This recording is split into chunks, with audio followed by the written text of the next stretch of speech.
What if Tanjiro was guided by Yoriichi Tsugikuni? The story begins exactly as it does in the original timeline. Tanjiro leaves home to sell charcoal, and on his way back he's stopped by the old man who warns him about demons. The old man convinces him to stay the night, and returns the next morning to find his family slaughtered, with Nezuko turned into a demon. Giyu Tomioka intervenes, tests Tanjiro's resolve, and sends him to Sakonji Urokodaki for training. Everything remains unchanged until Tanjiro reaches the mountain, where his fate subtly diverges.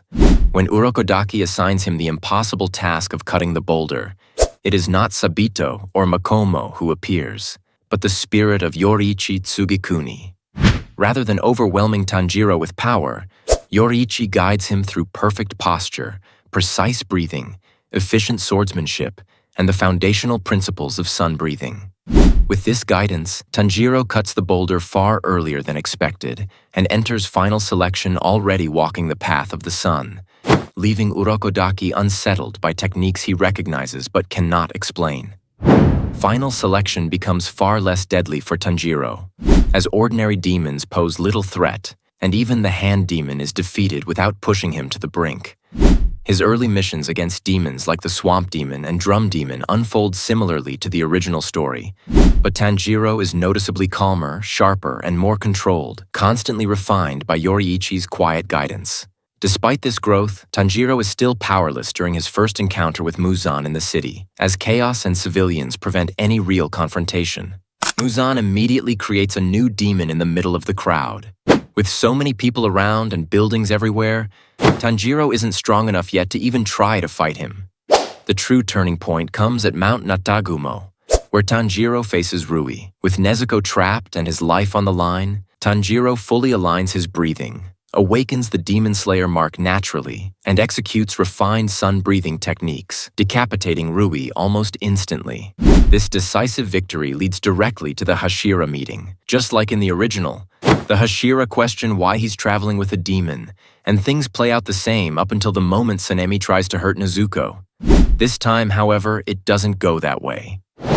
Tanjiro is much stronger now, and instead of landing just that one famous headbutt, he actually fights back. Even without being able to activate his Demon Slayer mark at will, his training with Yoriichi makes him strong enough to hold his own against Sanemi until Kagaya, the master, arrives. Once Kagaya appears, he confirms that Giyu and Urokodaki vouched for Tanjiro and Nezuko, and the two are officially accepted into the Corps. The Mugen Train arc is where fate changes completely. Guided by Yoriichi, Tanjiro escapes Enmu's dream without external help and defeats Lower Moon 1 far more quickly, though the train still derails. When Akaza appears, this time Tanjiro does not get stabbed because he's far more experienced and senses the attack before it even happens. He joins Rengoku in fighting Akaza and is actually a huge help here. After fighting Lower Moon 1 and now clashing with Akaza, Tanjiro activates his Demon Slayer mark. With it activated, he and Rengoku go all out against Akaza. Inosuke isn't strong enough to join in, and Zenitsu and Nezuko are still passed out, so it's just the two of them holding the line. Tanjiro is still a little weaker than Rengoku, but he serves as solid support in the fight. During the battle, Tanjiro has a flashback of Yoriichi teaching him that to defeat this enemy, he needs to use the selfless state. Then another memory hits him, his father fighting the bear with a rusty axe, showing no battle intent at all. That's exactly what Yoriichi told him to do. In this timeline, Tanjiro finally activates the selfless state. With it, he cuts off Akaza's head. Realizing everything as he nears death, Akaza delivers the final blow to himself, punching through his own body and finally reuniting with his wife in the afterlife. Now Tanjiro possesses both the Demon Slayer mark and the selfless state. The only thing he truly needs now is full mastery of the transparent world. When he returns, Tanjiro explains everything to the Hashira, how the mark is activated, the conditions required, and how to push past one's limits to reach it. We now move into the Entertainment District arc with Tengen Uzui. We go straight into the fight. When Tanjiro faces Daki, it isn't even close. He defeats her quickly and effortlessly. He never gets pushed into rage. He simply cuts her down cleanly. Then comes the real Upper Moon 6, Gyutaro. With both Gyutaro and Daki together, the fight would normally drag out.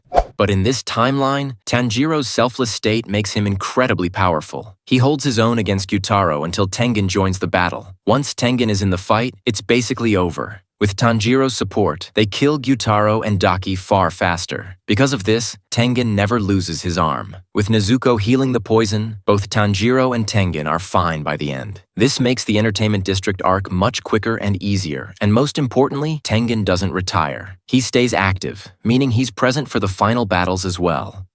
Next, we move into the Swordsmith Village arc. In this timeline, Tanjiro never actually needs a brand new sword because he's skilled enough not to break his blade, so he travels to the Swordsmith Village anyway. Everything plays out mostly the same until the major battle against Upper Moon 4, Han Tengu. This fight includes Muichiro Tokito, Tanjiro, Nezuko, and Genya. Tokito and Tanjiro are nearly on the same level here, though Tanjiro is slightly stronger. With the Demon Slayer mark, the selfless state, and sun breathing, Tanjiro is essentially Hashira level and approaching Yoriichi's territory. He plays a massive role in this battle. Nezuko still gives Tanjiro the red blade, and Tokito never gets blasted away because Tanjiro reacts instantly and saves him. Tanjiro can create a red blade on his own by activating his mark and gripping his sword tightly, but with Nezuko's blood demon art layered on top, it becomes even more effective. Tanjiro is strong enough to fight all 4 of Han Tengu's emotion clones by himself. When they merge into the giant form, Tokito takes it on, while Tanjiro, Nezuko, and Genya pursue the main body. Meanwhile, Mitsuri arrives and ends up fighting Upper Moon 5, Gyoko. Since Muichiro is occupied, Mitsuri faces Gyoko directly. She awakens her Demon Slayer mark during the fight and avoids being trapped in the water prison by keeping her distance with her longsword. She saves the villagers and defeats Gyoko, much like Muichiro did in the original story. With Upper Moon 5 defeated, the focus returns to Upper Moon 4. Mitsuri throws Tanjiro his brand new sword, and he uses it to decapitate Han Tengu's main body. Nezuko still becomes immune to sunlight, which triggers Muzan's plan to target her. The Hashira training arc plays out similarly, except this time both Rengoku and Tengen are still active. Tanjiro already knows how to activate the Demon Slayer mark and helps the other Hashira unlock theirs as well.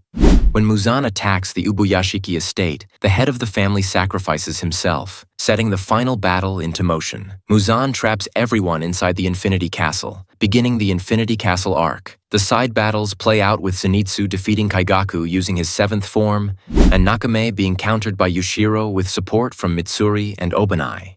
For Upper Moon 1, Tanjiro, Giyu, Sanemi, and Muichiro fight Kokushibo. With guidance from Yoriichi's spirit, Tanjiro understands Kokushibo's tragedy. After being defeated, Kokushibo chooses to end his own life.